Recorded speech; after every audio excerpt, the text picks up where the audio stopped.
The Girl in Bikini, Part 1. A story by Eby's Heart. Bob just got promoted and he was very excited. He called his friends on the phone immediately. "Hello guys, I have been promoted. Let's meet in the evening at our usual spot. Come prepared, because we will flex until daybreak," Bob said, laughing over the phone. Then he called his wife. "Babe, the promotion list came out today and I made it to the list." His wife shouted in jubilation. She knelt down and started praising God. Then she said, "Come home early, so that we can celebrate with the kids." Immediately she said that, Bob flared up over the phone. "Why should I do that? Don't you know I will hang out with my guys on a special occasion like this? Please, I just wanted to inform you," he said, and cut the call.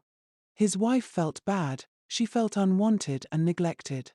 How can he choose celebrating with his friend over us, his family? I have been fasting for some day now, so that he can make it to the promotion list. Anyway, he can do whatever pleases him," she said, and continued what she was doing. Bob had been working in an accounting firm for 5 years. He had never been promoted, and things were becoming more hard for him and his family, as his monthly salary was no longer enough for them. His wife, who was an online marketer, wasn't earning much either. So this promotion and the new salary package, plus the bonus that will come with it, was an answer to a sweet prayer. "Where are you guys?" Dan asked their other friends Timmy and Gordon, but they said they were stuck in traffic. Bob, Dan, Timmy, and Gordon were friends from their university days. They all studied accounting and wear the same set. Bob and Dan were the closest to each other. They all loved partying and women so much, but Dan was the wildest among them. They decided to meet at the beach by 4 p.m. But only Bob and Dan could get there before 4 p.m. They both started drinking and enjoying themselves. She was sitting under a shade sipping a drink. Dan tapped Bob and said, "See that babe over there? We will need something like that to chill for the evening." Bob laughed excitedly and said, "Call her fast." Dan stood up and walked up to her. "Hello, beautiful. My name is Dan, and you are?" She looked up and replied, "I am Isabel. Can you join us?" Dan asked, pointing towards Bob, who waved in return. She smiled and said, "Yes, I will." Dan licked his lips when she stood. She was so beautiful and had a very large waist.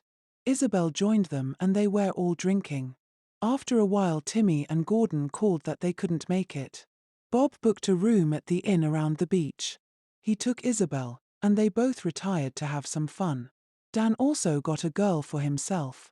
Around 2 a.m., Isabel woke Bob up to pay her that she wants to leave because she have another appointment early in the morning. Bob became furious. He called Isabel mannerless for waking a grown man up from his sleep because of ordinary 20K. Isabel started raining insults on him. "Do you think I am your wife? How dare you talk to me like that?" She was still talking when Bob pounced on her and started beating her. He beat her so badly that his hands started paining him. When he was done, he found out that she was no longer breathing. He tried all he could, but she was not moving.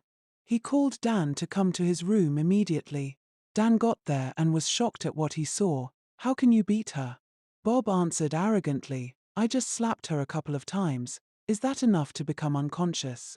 I beat my wife a whole lot more than this, and she has never fainted." Dan angrily asked him to listen to himself. Dan checked her pulse and found out she was dead. "She is dead," Dan said, putting his hands on his head. Bob fell on the ground and started crying. "What do I do? This can't be the end for me." Dan was mute for some minutes. He then came up with an idea. "Let's look for a way to carry her outside. We will dig a shallow grave at the back of this inn. People hardly go there. Let's bury her there." Bob agreed and quickly went outside to survey the inn. He discovered that everyone he saw outside were all passed out from alcohol consumption. They wrapped her in a bedsheet and took her to the place they already dug a grave and buried her. They checked out of the inn 30 minutes later to avoid anyone noticing what happened. On their way home, they decided never to talk about what happened to anyone, no matter what. The next day, Bob called in sick at work. He was too scared to even leave his house. He was checking social media and news channels, to know if anything about homicide around the beach will be reported. But nothing was heard or reported. 1 week later, both of them went to that inn. They bought drinks and pretended to be drinking. Bob stylishly went to that spot and saw nothing. No grave, no one. He felt maybe water had washed the corpse away, because the water was not far from the gravesite. 3 months later, everything had returned to normal for both of them.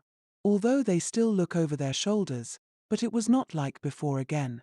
Then one Saturday morning, Bob's doorbell rang, and his wife quickly answered the door. "I want to see Bob," a scanty-dressed visitor said, smiling. "Who are you?" Bob's wife asked rudely. "Well, I am Isabel, Bob's girlfriend."